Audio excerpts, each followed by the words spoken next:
बहुत बड़ी साजिश होती है, और उस साजिश का शिकार हम ना बन पाए, उस साजिश में हमारे नीति निर्धारक सफल ना हो पाए, इसकी एक दूरगामी सोच रखने के लिए संगठनों का निर्माण है, उससे बचाव के लिए संगठनों का निर्माण है। हमारे संगठन ने एक दूरगामी सोच रखी है, उसके क्या परिणाम हो सकते हैं जो हमारे लिए घातक साबित होंगे, निकट भविष्य में हमारे यूथ के लिए घातक साबित होंगे, उन परिणामों को, दूरगामी परिणामों को सोचते हुए इस स्ट्राइक में अपनी सहभागिता AIRBF संगठन ने करने का एक निर्णय लिया है, जिसमें हम सबने अपने संगठन को सहयोग देते हुए उसकी कॉल पर आज यहाँ एकत्रित हुए हैं। ऐसी क्या बातें हैं जो हमें आपसे सोचना बहुत आवश्यक हो गया है। जब हम एक राज्य ग्रामीण बैंक बन चुके हैं, पहले हमारा छोटा छोटा स्वरूप था, जिले स्तर के थे, उसके बाद कुछ जिलों को मिला करके हमारा निर्माण हुआ। आज हम एक राज्य ग्रामीण बैंक में हैं, क्या पता आज शीघ्र ही हम एक राष्ट्रीय ग्रामीण बैंक के रूप में स्थापित हो जाए। लेकिन साथियों, यदि सब कुछ ये अच्छा चल रहा है तो फिर हम हड़ताल में क्यों? जैसा कि आप ग्रामीण बैंक के स्ट्रक्चर से भली भांति परिचित है कि हमारे स्ट्रक्चर में 50% की हिस्सेदारी भारतीय सरकार की है, भारत सरकार की होती है। 35% की हिस्सेदारी हमारे जो स्पॉन्सर बैंक है उनकी होती है। 15% की हिस्सेदारी राज्य सरकार की होती है। सरकार ने हमारे बैंकों को बड़ा करने के पीछे एक बहुत बड़ा उद्देश्य बना रखा है, जिसको वो अपनी कुटिल चालों के द्वारा धीरे धीरे करके एक जहर के रूप में, इंजेक्शन के रूप में हमारे अंदर घोलने का प्रयासरत है। सबसे पहला इंजेक्शन वो ये लगाना चाहते हैं कि हमारे ग्रामीण बैंकों के अंदर IPO लाना चाहते हैं। साथियों, IPO के माध्यम से निजी क्षेत्र के पूंजीवादियों को हमारे ग्रामीण बैंक में घुसेड़ने का, ग्रामीण बैंक के अंदर सम्मिलित करने का प्रयास किया जा रहा है। सोचिए साथियों, यदि इस IPO के बड़े बड़े पूंजीवादी खरीदार हो गए, उन्होंने इस IPO को खरीद लिया, तो हमारे बैंक के बोर्ड के अंदर डायरेक्टरों की व्यवस्था में वो पूंजीवादी भी उसके अंदर समाहित हो जाएंगे। और उनके समाहित हो जाने के बाद क्या होगा? जब आप 50% की सरकार की हिस्सेदारी है, मतलब आधे डायरेक्टर आपके पास सरकार, भारत सरकार की तरफ से आते हैं, तब आप अपनी आवश्यक मांगों को पूरा कराने के लिए एड़ी चोटी का जोर लगा देते हैं।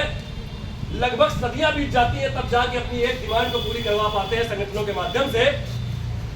लेकिन यदि ये पूंजीवादी डायरेक्टर हमारे बोर्ड के अंदर आ जाएंगे, तो क्या उस बोर्ड से आप अपनी एक भी जायज मांग, वो चाहे कर्मचारी अधिकारी हित के लिए हो, या फिर बैंक में हमारे बैंक के जो ग्राहक है, सम्मानित ग्राहक है, हमारे ग्रामीण क्षेत्रों के ग्राहक हैं, या उनके हित के लिए हो, या फिर बैंक के हित के लिए हो, क्या आप अपनी किसी भी एक मांग को मंगवा पाने की स्थिति में होंगे? मुझे कतई यह प्रतीत नहीं होता कि कोई भी पूंजीपति अपने फायदे के अलावा अपनी डायरेक्टरशिप में बोर्ड के अंदर किसी भी नियम को पास होने देगा, किसी भी नियम को पारित होने देगा। इसलिए यह हड़ताल आवश्यक है। इस हड़ताल के माध्यम से हम देश भर के सभी श्रमिक संगठनों की इस हड़ताल में शामिल हुए हैं और अपने इस मुद्दे को उजागर करते हुए सरकार को बताना चाहते हैं कि ग्रामीण बैंकों का सुलूक करना हमारे AIRBF संगठन की मांग है, बड़ा करना। किंतु यदि IPO लाने की सोच भी ये सरकार रखेगी, तो हम उस सरकार का मुंहतोड़ जवाब देंगे और किसी भी कीमत पर ग्रामीण बैंकों के अंदर IPO को नहीं लाने देंगे।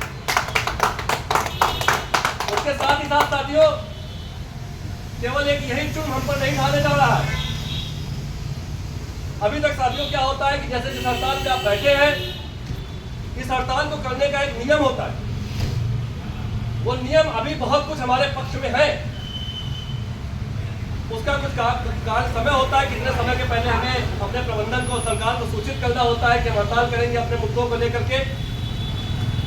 श्रमिक कानूनों में एक भारी फेरबदल करके यह सरकार आपके संगठनों की ताकत को छीड़ करने में लगी हुई है और ये लगातार कई वर्षों से प्रयास किया जा रहा है। उस प्रयास को अमली जामा पहनाने के लिए सरकार इस समय तीव्र गति से लगी हुई है। किस तरीके के श्रम कानूनों में परिवर्तन किए जा रहे हैं, उसके बाद एक लंबे समय तक आप हड़ताल की सोच भी अपने दिमाग में, अपने जहन में नहीं ला सकेंगे, क्योंकि आपको कम से कम 2 महीने पहले, मतलब 60 दिन पहले प्रबंधन को और सरकार को नोटिस देनी पड़ेगी और उस नोटिस देने के बाद आपके दुनिया भर के उसमें बीच में आरएलसी होता है, सीएलसी होता है, regional level commissioner, chief level commissioner, उनके पास जाना होगा।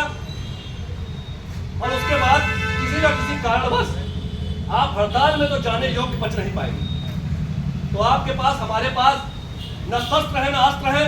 हमारे पास संगठन से, मतलब प्रबंधन से और सरकार से अपनी जायज मांगों को मंगवाने का सिर्फ एक अधिकार होता है कि हम ग्रामीण बैंक कर्मचारी अपना वेतन कटवा करके, हड़ताल करके, अपनी एकजुटता दिखा करके, अपनी संगठन की ताकत दिखा करके अपनी जरूरी मांगे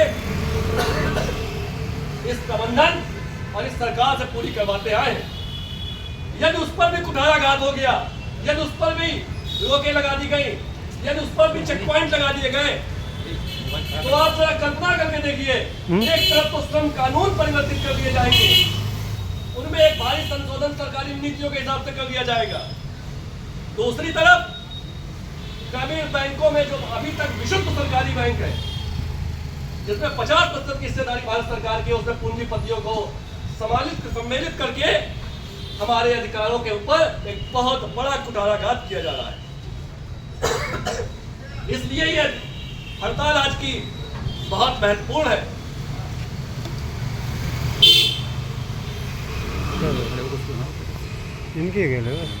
उसके साथ ही साथ साथियों, आज की अगर तारीख देखी जाए तो हमारे ग्रामीण बैंकों के अंदर, मैं केवल उत्तर प्रदेश ग्रामीण बैंक की बात नहीं कर रहा हूँ, देश भर के जो भी 28 ग्रामीण बैंक स्थापित हुए हैं राज्य स्तरीय, सभी बैंकों में अगर आज मैन पावर की बात की जाए तो